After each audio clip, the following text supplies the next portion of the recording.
উৰুকাৰ দিনাই শিল্পী সমাজলৈ আহিল এটি অত্যন্ত দুখবৰ। জনপ্ৰিয় কণ্ঠশিল্পীগৰাকী আৰু আমাৰ মাজত নাই। আজি পুৱাই শেষ নিশ্বাস ত্যাগ কৰে শিল্পীগৰাকীয়ে।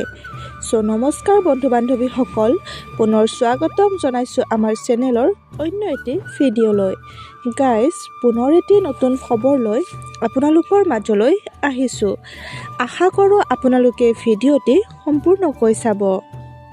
গাইজ, বিশিষ্ট শিল্পী সমৰ হাজৰিকা আৰু আমাৰ মাজত নাই। আজি পুৱাই তেখেতে নিজৰ বাসগৃহতে শেষ নিশ্বাস ত্যাগ কৰে।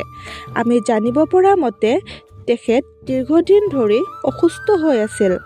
তেখেত হৈছে ডক্টৰ ভূপেন হাজৰিকাদেৱৰ কনিষ্ঠ ভাতৃ। তেখেতৰ বিদেশী আত্মাই যেন চিৰশান্তি লাভ কৰে, তাকেই ভগৱানৰ ওচৰত প্ৰাৰ্থনা জনাইছোঁ। ওম শান্তি।